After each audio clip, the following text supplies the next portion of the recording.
Mon mari et moi avons eu le souffle coupé de peur, parce qu'il y avait un homme étrange debout dans la chambre de ma fille, il y a quelques minutes. Il y a eu une panne de courant soudaine dans notre maison, j'ai allumé une bougie, et allumé la radio dans l'espoir que ma fille se calmerait pendant un moment soudain. Un cri m'a fait sursauter, j'ai dit à ma fille de retourner dans sa chambre et de verrouiller la porte, puis j'ai rapidement couru vers le sous-sol, j'ai vu mon fils se tenir les genoux. En pleurant, il s'est avéré qu'il est tombé accidentellement dans les escaliers, mon mari m'a dit quelque chose en réconfortant l'enfant, les fils de la maison ont été soigneusement coupés, c'était un signe qu'il pouvait y avoir quelqu'un d'autre dans la maison. Et j'ai paniqué, et je lui ai demandé quoi faire, et il a dit de chercher sa fille d'abord. Mais quand nous sommes montés à l'étage, j'ai été horrifié de constater que la porte de la chambre de ma fille était ouverte. Et nous sommes rapidement entrés dans la pièce, et avons trouvé ma fille cachée dans un coin, et à côté de lui se tenait un homme étrange dans une robe de patient. Et il a montré ma fille et a dit, « C'est ma fille ». Sa voix était aussi lourde que la mort, et je ne comprenais pas ce qu'il allait faire, mais quand il s'est retourné, mon mari et moi étions tellement effrayés que nos âmes se sont envolées, je n'ai jamais vu un visage comme celui-ci.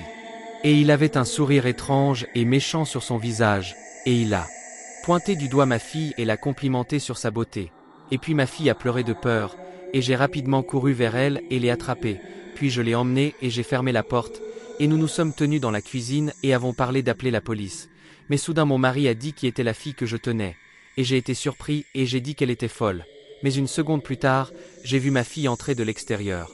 Et j'ai réalisé que ma fille n'était pas habillée comme ça, et j'ai lentement baissé la tête, et j'ai découvert qu'elle était allongée dans mes bras, c'était une petite fille avec un seul œil, et je ne comprenais pas ce qui se passait. Et j'ai découvert qu'elle m'avait mordu le bras fort, et je l'ai instinctivement jetée au sol, mais elle m'a regardé comme une bête, puis s'est retournée et a couru vers la chambre, et je savais que c'était effrayant, mais j'avais peur qu'elle soit encore une enfant. Alors je n'ai pas écouté la dissuasion de mon mari, alors je l'ai poursuivi, mais dès que j'ai ouvert la porte, j'ai constaté que l'homme souriait près de mon visage, puis il m'a attrapé par les cheveux et m'a traîné dans la chambre de sa fille.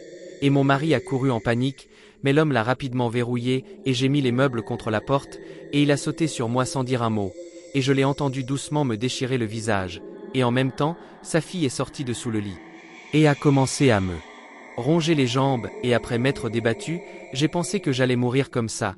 Mais heureusement, mon mari a claqué la porte, puis a rapidement frappé l'homme, et la fille a été jetée au sol. Et mon mari m'a précipitamment aidé à sortir, et nous avons réussi à bloquer la porte, et un instant plus tard, nous avons entendu le bruit de la fenêtre qui se brisait. Et quand j'ai rouvert la porte, j'ai constaté qu'il s'était échappé.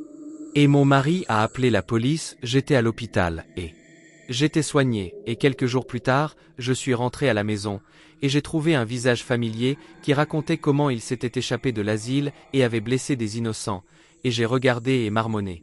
Pourquoi ne voyez-vous pas cette fille?